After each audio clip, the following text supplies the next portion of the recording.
Sa mundong ito, naniniwala tayo na kapag ang isang tao ay nalagutan ng hininga, dala-dala na nila ang kanilang mga lihim sa hukay. Ngunit sa likod ng saradong pinto ng isang maliit na punerarya, natuklasan ni Ramon, isang baguhang tagapag-ayos ng mga pumanaw, na ang paglisan ay hindi laging pagtatapos ng kwento.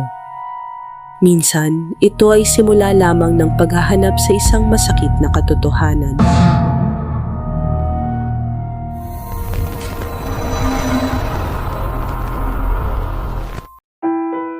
Ramon, anak, huwag mong kalimutang mag-alay ng dasal bago mo sila hawakan. Opo, Mang Karding. Pero minsan po, parang may naririnig akong bumubulong. Marahil pagod ka lang, Ramon. Si Ramon ay 3 buwan pa lang sa punerarya sa kanilang bayan. Habang ang ibang kabataang tulad niya ay naghahanap ng trabaho sa lungsod, siya ay narito, nag-aayos ng mga huling alaala.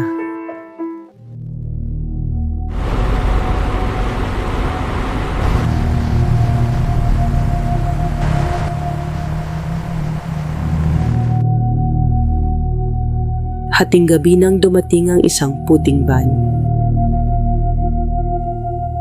Inilabas ang katawan ng isang dalaga, si Elena. Ayon sa mga pulis, naging biktima siya ng isang malubhang insidente sa loob ng kanilang mansyon. Ang suspek, ang matapat na driver ng pamilya na si Mang Isko. Nang maiwan si Ramon na mag-isa sa silid kasama si Elena, nanunuot ang lamig. Inihanda niya ang mga kemikal, ngunit nang idampi niya ang buhlak sa kamay ng dalaga, biglang gumuho ang kanyang paligid. Pakiusap, wag po! Maawa kayo! Wala kang karapatang sumagot sa akin! Ako ang masusunod dito! Nagising si Ramon na hinihingal, hawak pa rin niya ang kamay ni Elena. Ang mga marka sa leeg ng dalaga ay tila mas lalong nagmura sa kanyang paningin.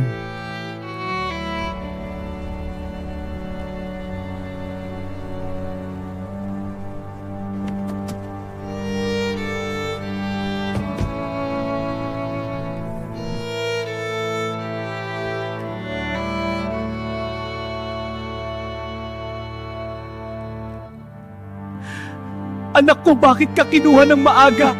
Yung driver na yun, sisiguraduhin kong mabubulok siya sa selda! Condolence po, sir. Ako po ang nag-ayos sa kanya. Nanigas si Ramon. Nakita niya ang pilat sa kanang braso ng ama habang inaayos nito ang kanyang manggas. At sa daliri nito ang gintong singsing na may itim na bato.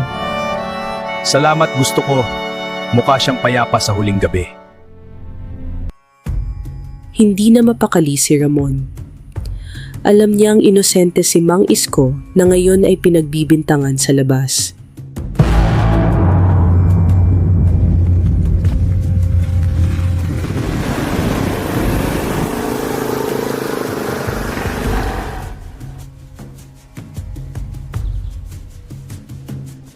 Sergeant Reyes, may kailangan po kayo makita.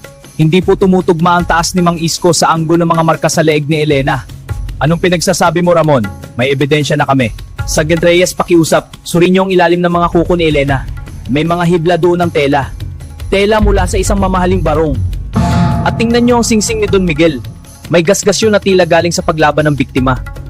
Paano mo nalaman ang tungkol sa gasgas sa singsing? Sinabi po niya sa akin sa paraang tanging kaming mga nasa punerarya lang ang nakakaintindi. Muling binuksan ang kaso. Natuklasan ng mga forensic expert ang bakas ng balat sa ilalim ng kuko ni Elena na tumugma kay Don Miguel.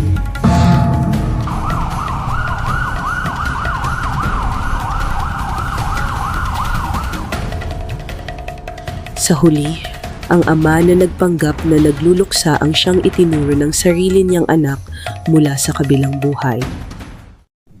Sa huling gabi ni Elena sa punerarya, lumapit si Ramon sa kabaong. Salamat. Hinawakan niya ang kamay nito. Wala ng bulong. Wala nang pangitain. Tanging katahimikan na punong-puno ng kapayapaan. Maraming salamat, Ramon. Doon niya nalaman na ang kanyang trabaho ay hindi lamang tungkol sa pag-aayos ng katawan, kundi ang pagbibigay ng boses sa mga taong pinilit patahimikin ng mundo. Ang katarungan ay may kaakibat na presyo. Akala ni Ramon matatapos ang lahat sa pagkakulong ni Don Miguel, ngunit ang mga bulong sa loob ng punerarya ay hindi natatapos sa isang kaso lamang. Ngayong alam na ng mga ligaw na alaala na may isang taong nakikinig sa kanila, ang katahimikan ni Ramon ay naging isang bukas na imbitasyon para sa mga kwentong ayaw mabawan sa lupa.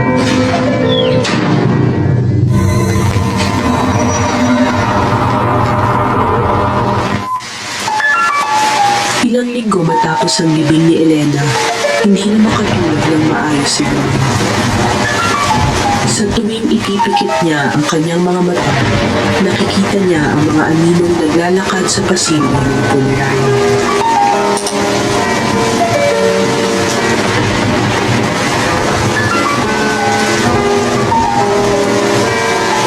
Ramon, ang pagbukas ng pinto sa kabilang buhay ay madali, pero ang pagsasara nito ang mahirap. Mang Carding, hindi ko na sila matakasan. Sa bawat bangkay na dumarating, nararamdaman ko ang kanilang huling hininga. Parang ako ang nagiging huling hantungan ng lahat ng sakit nila. Mag-ingat ka, anak. May mga lihim na mas mabuting manatiling nakabaon. Dahil ang katotohanan, kapag masyadong maliwanag, nakakabulag.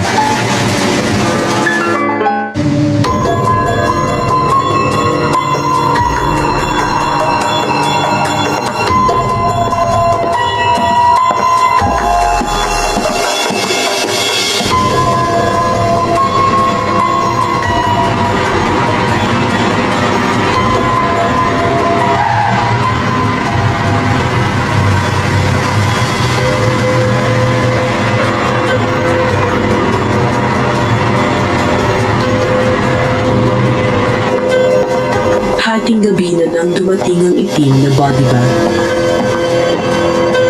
Ang pumanaw ay si Lolo Tasio, ang dating archivist o tagatago ng mga dokumento sa munisipyo. Ang sabi ng ulat, atake sa puso. Atake sa puso?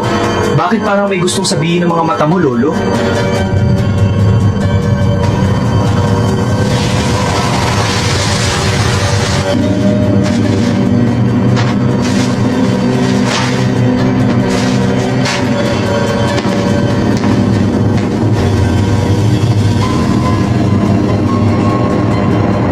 Hindi niyo pwedeng makuha ito!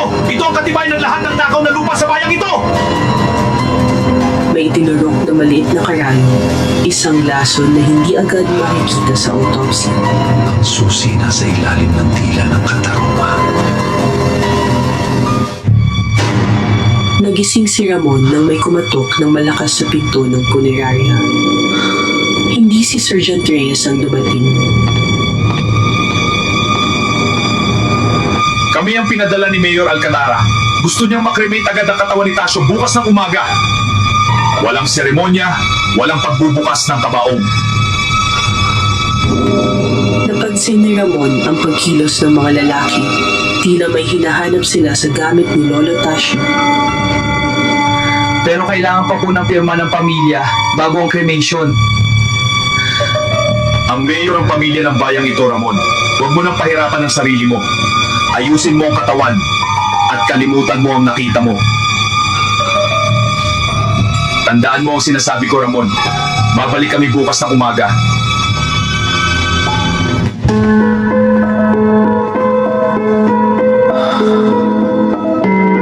Naalala niya ang bulong sa ilalim ng dila ng katarungan.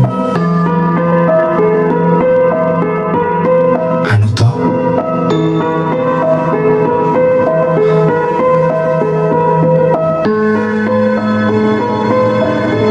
Lolo Tasio, ano to? Anong sekreto sa SD card na to? noon na pagtanto ni Ramon. Ang kaso ni Elena ay bahagi lang ng isang mas malaking kadiliman na bumabalot sa kanilang bayan. Ang baguhang embalsamador ay ganap ng naging tagapangalaga ng mga lihim ng mga patay.